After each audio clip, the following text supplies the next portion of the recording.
mempersiapkan alat bahan yang dibutuhkan, yaitu 5 variasi beban, melde, dan meteran.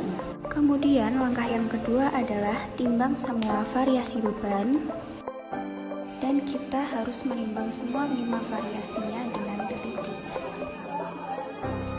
Hubungkan melet ke sumber listrik AC, atur frekuensinya ke 50 Hz. Kemudian sangkutkan beban ke pengait sehingga talinya membentuk pola gelombang kiam.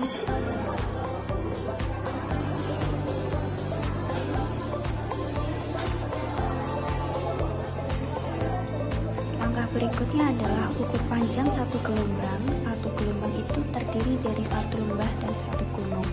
Kemudian setelah diukur panjang atau gelombangnya, lalu dicatat. Berapa gelombang? Nah, setelah itu kita ulangi langkah yang sama untuk variasi beban lainnya nih.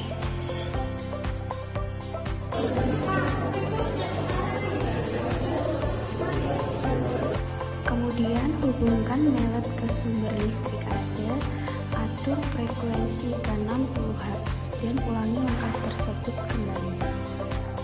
Nah, setelah melakukan praktikumnya, kita akan membahas analisis dari praktikum gelombang DW tersebut. Nah, selanjutnya kita akan lanjut ke analisis dan pembahasan.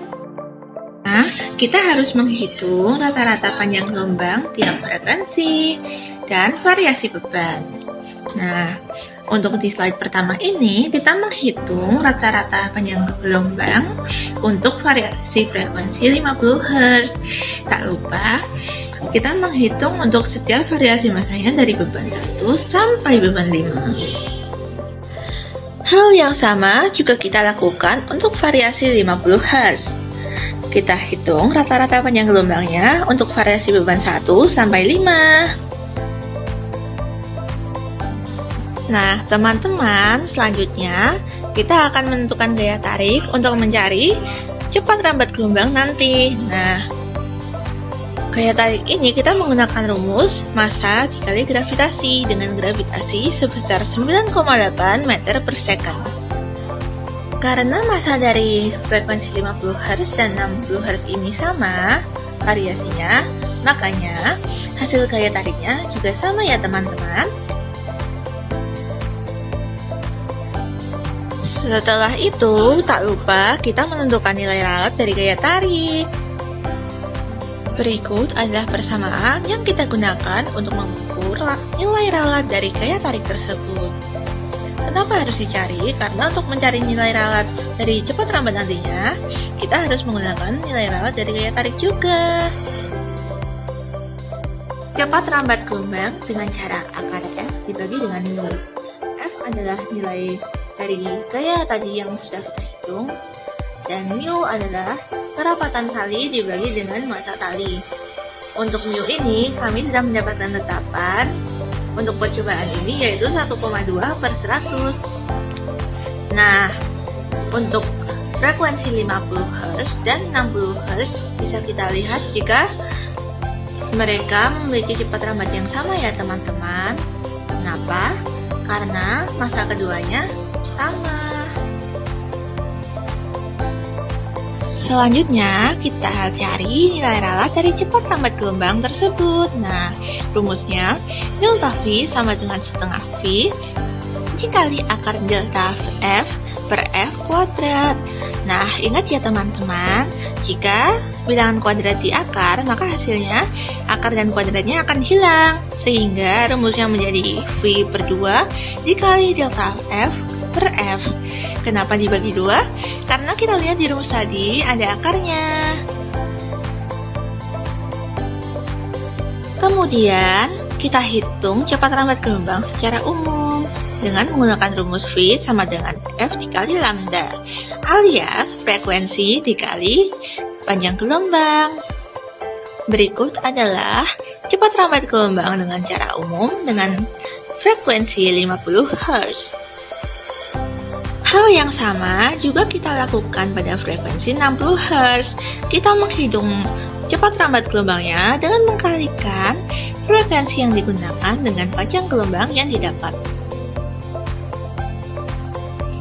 Nah, kalau sudah, kita tentukan ralat untuk cepat rambat dengan rumus umum dengan frekuensi 50 dan 60 Hz. Rumusnya adalah delta V sama dengan V dikali akan akar delta F per F kuadrat ditambah delta lambda per lambda kuadrat. Karena delta F ini dianggap 0, jadinya delta V-nya adalah V dikali akar dari delta lambda per lambda kuadrat. Berikut ini adalah hasil perhitungan nilai ralat dari cepat rambat gelombang dengan frekuensi 50 Hz. Seperti biasa, hal yang sama kita lakukan untuk frekuensi 60 Hz. Dan berikut adalah nilai ralat umum untuk frekuensi 60 Hz.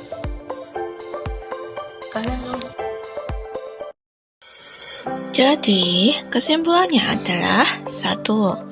Peningkatan frekuensi dapat mengubah nilai amplitudo dari dawai, sehingga gelombang tidak terbentuk sempurna dan jumlah gelombang terlihat lebih sedikit.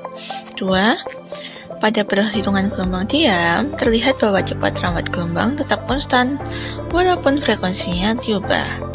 Hal ini sesuai dengan teori bahwa frekuensi tidak mempengaruhi jumlah cepat rambat gelombang. Ketiga, perhitungan dengan rumus cepat rambat gelombang diam menghasilkan cepat rambat yang lebih kecil dari cara umum. Nah, selanjutnya kita akan lanjut ke analisis dan pembahasan. Nah, kita harus menghitung rata-rata panjang gelombang tiap frekuensi dan variasi beban. Nah, untuk di slide pertama ini, kita menghitung rata-rata panjang gelombang untuk variasi frekuensi 50 Hz.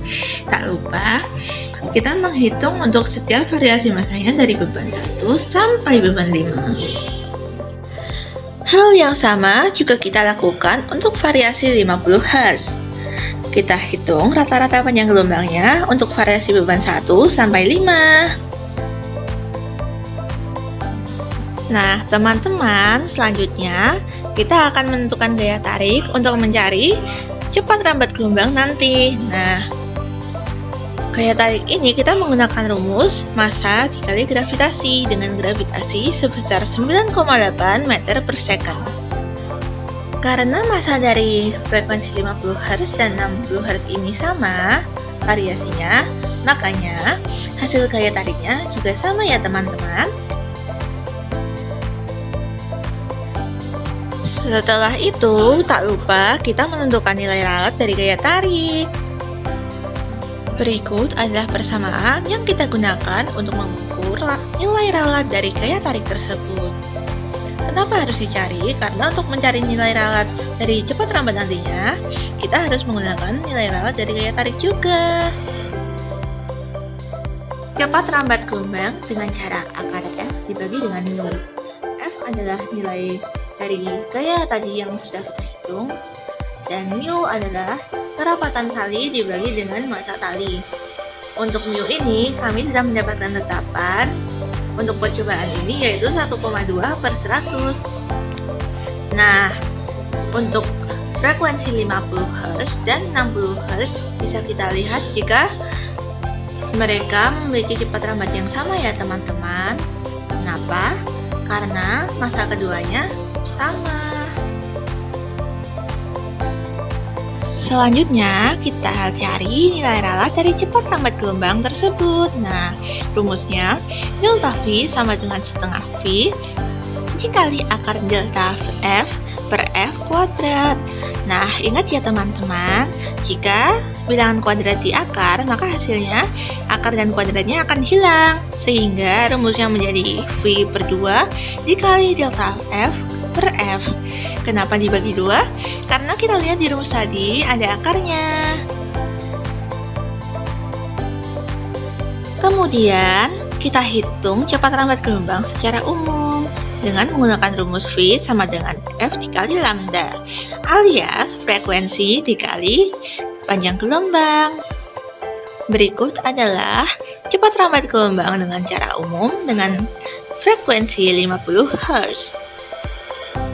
Hal yang sama juga kita lakukan pada frekuensi 60 Hz. Kita menghitung cepat lambat gelombangnya dengan mengkalikan frekuensi yang digunakan dengan panjang gelombang yang didapat. Nah, kalau sudah, kita tentukan ralat untuk cepat lambat dengan rumus umum dengan frekuensi 50 dan 60 Hz. Rumusnya adalah delta V sama dengan V dikali akan akar delta F per F kuadrat ditambah delta lambda per lambda kuadrat. Karena delta F ini dianggap 0, jadinya delta V-nya adalah V dikali akar dari delta lambda per lambda kuadrat. Berikut ini adalah hasil perhitungan nilai ralat dari cepat lambat gelombang dengan frekuensi 50 Hz. Seperti biasa, hal yang sama kita lakukan untuk frekuensi 60 Hz. Dan berikut adalah nilai ralat umum untuk frekuensi 60 Hz.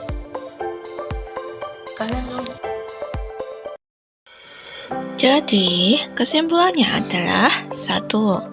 Peningkatan frekuensi dapat mengubah nilai amplitudo dari dawai, sehingga gelombang tidak terbentuk sempurna dan jumlah gelombang terlihat lebih sedikit. 2. Pada perhitungan gelombang diam, terlihat bahwa cepat lambat gelombang tetap konstan, walaupun frekuensinya diubah. Hal ini sesuai dengan teori bahwa frekuensi tidak mempengaruhi jumlah cepat lambat gelombang. Ketiga, perhitungan dengan rumus cepat lambat gelombang diam menghasilkan cepat lambat yang lebih kecil dari cara umum.